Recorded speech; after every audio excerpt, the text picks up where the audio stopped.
गोरा मोनसे आपडेटआव नोंथांमोनखौ गासिखौबो बरायनाय थालायबाय जे थांनाय समाव जे रायमना नेशनेल पार्कआव जिबायदि घटना जाबाय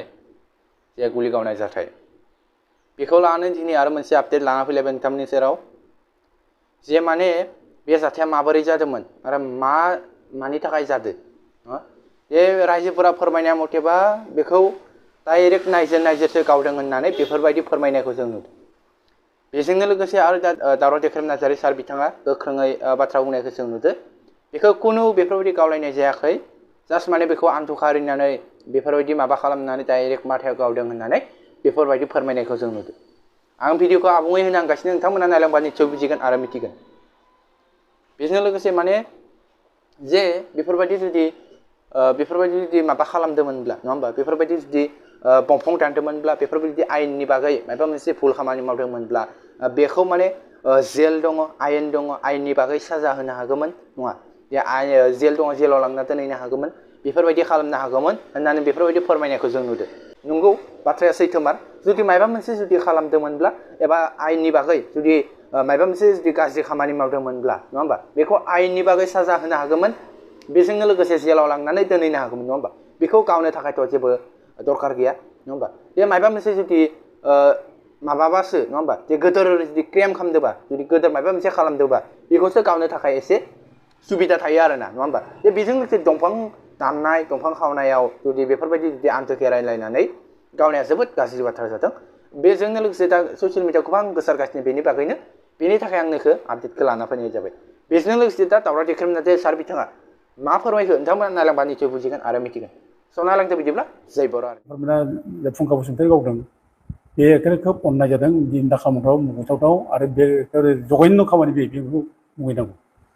दा आं मिथिनाय बादिब्ला फुंखा बसुमतारीया हाग्रायाव थांदों बे दंफां लायदों जानो हागौ बियो बेखौ बयबो सिखार खालामदों जायगा मानसिया खिन्थु बे जे दंफां लायदों दंफां लायग्रा बेहाबो गय भास दं बेबो नङा बेबो नङा दंफां दुलिबारि मावग्रा बेबो नङा बे लोगोफोरजों थांदों दंफां लायदों बेबो नों जानो हागौ खिन्थु बेबायदि होननानै दंफां लायदों होननानै नोङो बे मानसिखौ गावनांगौ अबे आयेनाव दं फालाय आयेनाव मानसिखौ गावनो मोनो नङा दाय थाब्लानो गावो नामा दाथ' बानायनाय आं खबर मोनदों दाथ' बे बानायनाय फेब्रिकेसन खालामबाय जे माने गावलायदोंनो खुनु फरेस्टजों गावलायनाय खुनु माने दुइ नम्बरनि मानसिफ्रा गावलायनाय बा दंफां लाइफांफ्रा गावलायनाय बिदि जों खुनु खोनाफेराखै जाफेराखै बिदि घटना जायोब्ला गावखौ बासायनो थाखाय डिफेन्ड खालामनो थाखाय बे बाथ्राखौ बुंबाय थायो बानायो दा बानायबाय बे माने गावलायदों होननानै एक्सुवेलि जायनाखि रिपर्ट मोनदों गावलायाखै आरो जायफ्रा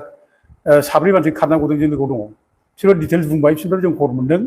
दा बिसोरबो बुंबाय बिदि खुनु गावलायनाय खोथा गैया थांनाय फरेस्टआ गावदों ओमफ्राय गावसोर जेरैबायदि खारदों ओमफ्राय बे खाराखै बे जायो फुंखा बे खाराखै नैबे माने गावथार जाबाय आरोखि दा अनुमान खालामदों बेखौ हमनानै बेखौ हान्थु फरायनानै माने थुनानै गावदों बायदि मोनसे अनुमान खालामदों आरोखि खर'आव थुनानै गावदों बिनि खर'आ सेरलां मोरलां खाथिनिफ्राय गावनायनि बे माबा बेखौ तदन्त खालामनाय बेखौ मोनगोन बिसि गोजान रेन्जनिफ्राय गावा बेखौ मिथिखागोन। दा बाथ्राया दुखुनांथावा बेनो जाबाय जे जोङो बेबायदि घटनाखौ जों आगोलावबो मोनदों जे प्रमद बर'नि समाव जे थांनाय बे गियानफुरावनो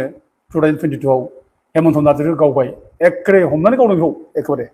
हमनानै गावबाय साइकेलजों थुगासे दंफां लाबोदोंमोन 500 थाखा फरेस्ट डिपार्टमेन्टनो होदों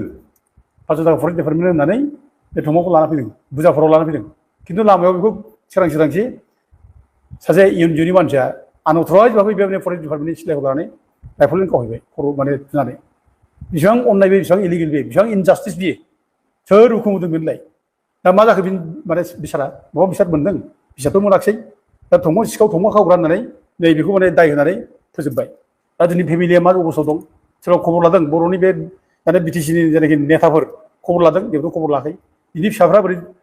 थांनानै दं मा अबस्थायाव दं खबर लादों बेखौ सिखाव साजायनानै बेखौ ओरैबायदि गाज्रि मोनसे माने माबाजों भिक्टिम खालामना होबाय दा बिसोर दायानो जेबो गैया आइ वाइनि न' टि वाइनि न' लुनो थांदों दंफां थुख्रासो लादों बेनो गावथार जाबाय आइनाव बिदि दं आरो बे माबाबो गावथारबाय बे थाख्लायदैयाव थांनानै बे माबाखौ सासे बर' मानसि बेबो हाबा दा बेबो बारा गोबाव जायाखै फिसा दं लेखा फरायफुनाय गथ' दङ बेखौबो गावथारबाय थांनानै गावथारदों बेखौ हमनानै दोनदों गोबावनो फरेस्ट डिपार्टमेन्ट अफिसाव आरो बेखौ लानानै थांनानै गावथारदों बेसेबां अननाय बियो आयेनाव बेबायदि दं नामा गावथारनो हानायनि आयेनाव मा दं फालाय माबा दाय जादोंब्ला माबा मोनसे भुल जादोंब्ला हमनानै साजा हो जा बेयाव बुंनांगौ बाथ्रा गैया साजा हो दाय मावदोंब्ला रावबो जेबो बुङा दस्रि मानसिखौ हमनानै साजा होनायाव आयेन गथ'खौ साजा होजोब मोनदों खिन्थु नों मानो गावखो नोंनो सोर अथ'राइज खालामगौ सोर गावखो सोर थोनदों फालाय बिदिलाय आयेनाव बिदि नङा आरो थोनग्रा सोर बिलाय दा बेखौ साजा होनांगौ जाय थोनदों गावनाव जाय इनभल्भ दं बेखौ पानिशमेन्ट होनांगौ आरो बेखौ साख्रिनिफ्राय डिसमिस खालामनांगौ आंनि दाबिया बेसो आरो लोगोसे जायनाखि बे न'खर भिक्टिम जाबाय बे फेमिलिया दा बोरै थांनो हानो बिसि दं सासे फिसा गथ' दङ दा बोरै थांना थानो बोरै थांनांगौ बिसोरनो आर्थिक माने सहाय होनांगौ आर्थिक सहाय जाहाथे बिसोर न'खराव थांनानै थानो हायो बेखौ खालामनांगौ दानि गभर्नमेन्टआ बिदि नङा दायनिगिरि जागोन गभर्नमेन्टआ दाया मावबाय फरेस्ट डिपार्टमेन्टआ गावनि दायखौ दोनखोमानो थाखाय दिनै माने फरेस्ट डिपार्टमेन्ट गावदों होनना बुंना बायनाय बेथ' जाखाथारा नंखाथारा रावबो बिसास खालामा बेखौ बे बानायनाय बे गावखौ डिफेन्ड खालामनो थाखाय बानायनाय दा एथ' जुदि हिर'ब्ला बे बिटिसिनि फरेस्ट डिपार्टमेन्टआ एथ' हिर'ब्ला नोंसोरो थाख्लायाव ना बेसोरखौ गावथारबाय हेमन्तखौ गावथारबाय बिना दसाव बेथ' प्रमान जाबायना बेनो नोंसोरनि हिर'इक माने माबाया फरेस्ट डिपार्टमेन्ट माने फरेस्टखौ रैखा खालामग्रा फरेस्ट डिपार्टमेन्टनि खामानि बेनो हिर' बिसोरो फरेस्ट मा जाखो थांनाय 17 तारिखनि फेब्रुवारियाव बे रुनिकाटा बे मानेखौ फरेस्ट डिपार्टमेन्ट फरेस्ट अफिसखौ एखे दोले बोले फैनानै सावफैबाय सिला रोगालायनानै एखे सिलायखौ लानानै थांबाय सावबाय बहा थैनानै दंमोन बे फरेस्ट डिपार्टमेन्टनि हिर'आ बिसोर बिराद हिर'ना बहा दंमोन मानो जेबो खालामहादिया सोर गावथारखो सोरनि सायाव मानो एक्सन लाखो बोरो माथो नायगार एखे मटर बुख्रुबदों अफिसखौ बुख्रुबदों अफिसखौ लुट खालामना लांदों सिलाय सावदों सेस माने रुनिकाटा फरेस्ट अफिसा धंस मा खालामदों बोरो माबा मोनसे खालामदों माबा मोनसे जादों दा दिनै गावनि फिसा बर' फिसाखौबा एखे दाय होयै गावथारनाय गावनि बर' फिसाखौबा एनकरेज खालामदों नोंसोर हाग्रायाव थानो मोना सिगियो बिरादनो बर' फिसाखौबा बर' फिसाखौ ओंखारनो नागिरो खिन्थु बे हाग्रायाव जे एथ' मानसि दिनै हाबनानै दं बे बाहेरानिफ्राय दिनै माने झारखन्ड हाबनानै थाफैनाय झारखन्डआव थानो जायगा गैला बेयाव इन्डास्ट्रि खुलिनाय मानाय जायगा रानसाव जायगा आरो मावबादिनि उपद्रुब बे मावबादिनि उपद्रुबाव पुलिस मिलिटारि उपद्रुबाव दिनै थानो हायिनि गोबां मानसिया बेयाव खारनानै थाफैबाय दा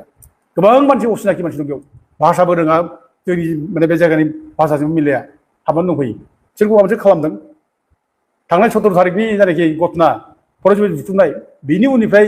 गथ' रायजो राजाफ्रा बुंदोंमोन जोंबो बुंदोंमोन जेसेबां इलिगेल भाबै बाहेरानिफ्राय हाबनाय थाबाय दं बिसोर आइडेन्टिफाइ खालाम बेखौ अनेक थाबनो आइडेन्टिफाइ खालामनाय सिनाक्त'करन खालामनाय बिसोरखौ थाबनो इभिसन खालाम होखार होनना बुंदोंमोन